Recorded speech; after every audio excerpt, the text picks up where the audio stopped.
നമസ്കാരം. നമ്മുടെ നാട്ടിൽ അത്യാവശ്യം ഒന്ന് ഫേമസ് ആകാൻ വേണ്ടിയിട്ടോ വൈറലാകാൻ വേണ്ടിയിട്ടോ എന്തെങ്കിലുമൊക്കെ നെഗറ്റീവായിട്ടുള്ള കാര്യങ്ങൾ പറയുകയോ ചെയ്യുകയോ ചെയ്താൽ മതി.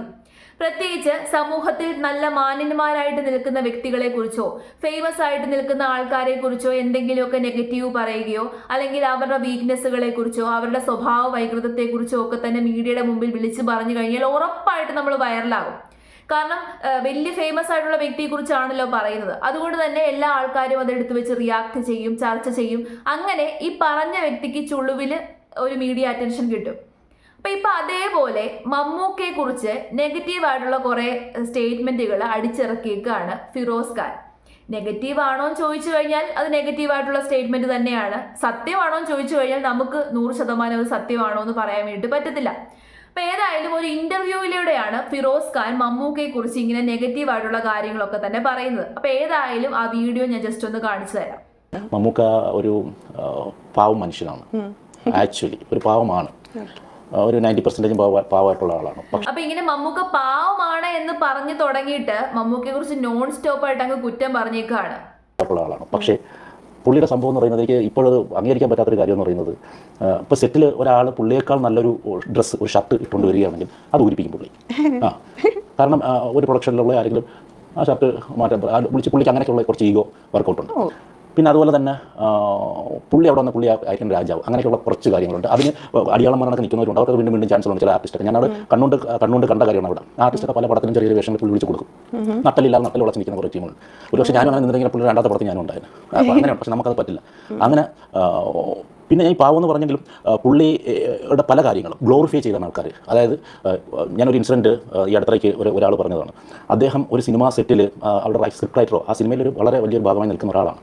അപ്പോൾ മമ്മൂക്കയുടെ ഒരു ഷെഡ്യൂൾ കഴിഞ്ഞിട്ട് ഇദ്ദേഹം ചെന്നൈയിലെ മറ്റാണ് ഷൂട്ട്, നാട്ടിലേക്ക് എറണാകുളത്തേക്ക് വരുന്ന വഴിക്ക് പുള്ളി ഡ്രൈവ് ചെയ്താണല്ലോ വരുന്നത്. ഇയാളെ കൂടെ കൂട്ടിന് കയറ്റി. അപ്പോൾ അയാൾ വരുന്നില്ല എന്ന് മാക്സിമം പറഞ്ഞെങ്കിലും ഇല്ല നീ ഇവിടെ വാ എന്ന് പറഞ്ഞിട്ട് പുള്ളിയെ കൂടെ കയറ്റി കൊണ്ടുവന്നിട്ട് അപ്പോൾ എന്തോ ഒരു കാര്യം ഇദ്ദേഹം പറഞ്ഞപ്പോൾ മറുപടി പറഞ്ഞാൽ ഇഷ്ടപ്പെടുന്നത് എന്തോ ചെറിയ കാര്യമാണ്. പുള്ളി പറയുന്നതെല്ലാം എസ് മൂടിയ ഓക്കെയാണ്. അദ്ദേഹം ആ ഒരു ഏർലി മോർണിംഗ് ഒരു 3 മണിയായപ്പോൾ പുള്ളിയെ ഒരു കാട്ടിൻ്റെ നടുക്കുള്ള റോഡിൽ ഇറക്കി വിട്ട്. ഇയാൾ ഈ പറയുന്നതിൽ നിന്ന് നമുക്ക് മനസ്സിലാകുന്ന ഒരു കാര്യം, മമ്മൂക്കയുടെ കയ്യിൽ നിന്ന് നല്ലോണം ഊക്ക് കിട്ടിയ ലക്ഷണമൊക്കെയാണ്. അപ്പം ഇയാൾ ഈ പറഞ്ഞു വെക്കുന്നത് ഗോസിപ്പുകളാണ്. ഇത്തരത്തിലുള്ള ഒരുപാട് ഗോസിപ്പുകൾ മമ്മൂട്ടിയെ കുറിച്ച് നമ്മൾ കേട്ടിട്ടുണ്ട്. ഇങ്ങനെ നല്ല ഡ്രസ്സ് ഇട്ടുകൊണ്ട് വന്നു കഴിഞ്ഞാൽ ഊരിക്കും എന്നൊക്കെയുള്ള ഗോസിപ്പുകൾ നമ്മൾ കേട്ടിട്ടുണ്ട്. അത് ഗോസിപ്പുകൾ മാത്രമാണോ സത്യമാണോ എന്നുള്ളത് നമുക്ക് കൃത്യമായിട്ട് അറിയില്ല. ചിലപ്പം മമ്മൂട്ടി ഇതിനെക്കുറിച്ചൊന്നും പ്രതികരിക്കാത്തത് കൊണ്ട് തന്നെ ഇഷ്ടം പോലെ ഗോസിപ്പുകൾ അടിച്ചിറക്കാൻ വേണ്ടിയിട്ട് സാധിക്കും. ഇനി അഥവാ അത് സത്യമാണെങ്കിൽ തന്നെ മമ്മൂട്ടി ഊരാൻ പറയുമ്പോൾ ഡ്രസ്സ് ഊരാൻ നിൽക്കുന്നത് കൊണ്ടല്ലേ, അദ്ദേഹം പറയുന്നത് അനുസരിക്കാൻ തയ്യാറായിട്ട് ആൾക്കാരുള്ളത് കൊണ്ടാണല്ലോ അദ്ദേഹം പറയുന്നത്. മാത്രമല്ല അദ്ദേഹം ഒരു ലെജൻഡാണ്. മലയാള സിനിമയെ സംബന്ധിച്ചിടത്തോളം മമ്മൂക്ക, മോഹൻലാൽ എന്ന് പറയുന്നത് അവർ ലെജൻഡുകളാണ്. 10, 40, 50 വർഷങ്ങളായിട്ട് ഈ സിനിമയിൽ ഒരു കുഴപ്പവുമില്ലാതെ ഒരു കോട്ടവും ഇല്ലാതെ നിലനിൽക്കുന്ന ലെജൻഡുകളാണ്. മലയാള സിനിമയെ ഈ ഒരു ലെവലിലേക്ക് എത്തിച്ചത് തന്നെ അവരാണ്. അതുകൊണ്ട് തന്നെ അവർക്ക് കുറച്ച് അഹംഭാവവും അഹങ്കാരവും ഒക്കെ ഉണ്ടെങ്കിൽ തന്നെ നമുക്ക് കുറ്റം പറയാൻ വേണ്ടി പറ്റത്തില്ല. അവർക്ക് കുറച്ച് തലക്കനം കാണും. കാരണം സൂര്യനെ കണ്ടു കഴിഞ്ഞാൽ നമ്മൾ ശ്രദ്ധിച്ചിട്ടില്ലേ, സൂര്യന് അത്യാവശ്യം തലക്കനം ഉണ്ടെന്നാണ് പറയുന്നത്. അതേപോലെ അവർക്ക് രണ്ടാൾക്കും ഇച്ചിരി തലക്കനവും ഇച്ചിരി അഹങ്കാരവും ഉള്ളത് നല്ലതാണ്. അവർക്ക് അത് അഹങ്കരിക്കാനുള്ള കാര്യങ്ങളുണ്ട്. അവർ ഈ ഒരു ലെവലിലേക്ക് അവരുടെ ഹാർഡ് വർക്ക് കൊണ്ടും അവരുടെ കഷ്ടപ്പാട് കൊണ്ടും എത്തിച്ചേർന്നിട്ടുള്ള ആൾക്കാരാണ്, ലെജൻസ് ആണ്. അതുകൊണ്ട് തന്നെ അവർക്ക് അഹങ്കരിക്കാനുള്ള അധികാരവുമുണ്ട്. അവരെക്കുറിച്ച് കുറ്റം പറയാൻ പോലും ഈ ഫിറോസ് ഖാൻ ഒന്നും യാതൊരു രീതിയിലുള്ള യോഗ്യതയും ഇല്ല എന്നുള്ളതാണ് സത്യം. പിന്നെ മമ്മൂട്ടിയുടെ മുമ്പിൽ ഒരുപാട് പേര് പോയി ഓച്ചാനിച്ച് നിൽക്കുന്നു. അത് അവരുടെ ഇഷ്ടമല്ലേ. നിൽക്കുന്നവരാരും തന്നെ വന്ന് പരാതി പറയുന്നില്ല. അല്ലെങ്കിൽ മമ്മൂക്ക ഷർട്ട് ഉരിച്ചവരാരും തന്നെ വന്നിട്ട് പരാതി പറയുന്നില്ല. മമ്മൂക്ക എൻ്റെ ഷർട്ട് ഉരിപ്പിച്ചു, മമ്മൂക്ക എന്തൊരു സ്വഭാവമാണ്. അവർക്കൊക്കെ അറിയാം. നിൽക്കേണ്ടിടത്ത് നിൽക്കേണ്ടതുപോലെ നിൽക്കാൻ അറിയാവുന്ന ആൾക്കാർ അങ്ങനെ നിൽക്കും. അതിൽ നമ്മൾ വിരോധം കാണിച്ചിട്ടോ അല്ലെങ്കിൽ നമ്മൾ എൻ്റെ നട്ടല് വളയ്ക്കത്തില്ല എന്ന് പറഞ്ഞിട്ടോ കാര്യമില്ല.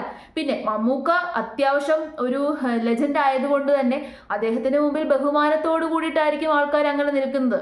അദ്ദേഹം ആവശ്യപ്പെട്ടിട്ടാകണമെന്നില്ല.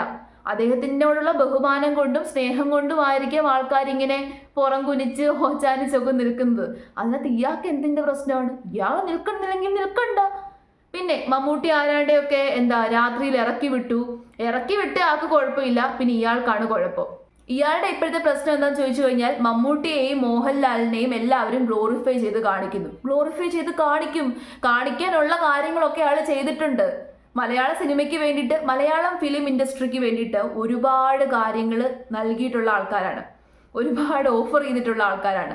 നമ്മുടെ വ്യൂവേഴ്സിന് വേണ്ടിയിട്ടായിക്കോട്ടെ, സിനിമയുടെ ഡെവലപ്മെന്റിന് വേണ്ടിയിട്ടായിക്കോട്ടെ, ഇതിലൊക്കെ വലിയ രീതിയിലുള്ള പങ്ക് വഹിച്ചിട്ടുള്ള ലെജൻസ് ആണ്. അവർക്ക് അഹങ്കരിക്കാം, അഹംഭാവം കാണിക്കാം, അതിനുള്ള യോഗ്യത അവർക്കുണ്ട്. ആ യോഗ്യത അവർ നേടിയെടുത്തതിന് ശേഷമാണ് ഇപ്പം അഹങ്കാരം കാണിക്കുന്നുണ്ടെങ്കിൽ തന്നെ. മാത്രമല്ല, അവർ മറ്റുള്ളവരുടെ കാര്യത്തിൽ ഇടപെടാറില്ല, അവരുടെ കാര്യം നോക്കി ജീവിക്കുന്നു. അവർക്ക് പിന്നെ അവരുടേതായിട്ടുള്ള ചില വീക്ക്നെസ്സുകളും ചില വൈകൃതങ്ങളും ഒക്കെ ഉണ്ടായിരിക്കാം. അതുകൊണ്ട് മറ്റുള്ളവർക്ക് ദ്രോഹം ഉണ്ടാകാത്തിടത്തോളം കാലം ഒരു വിഷയവും ഇല്ല.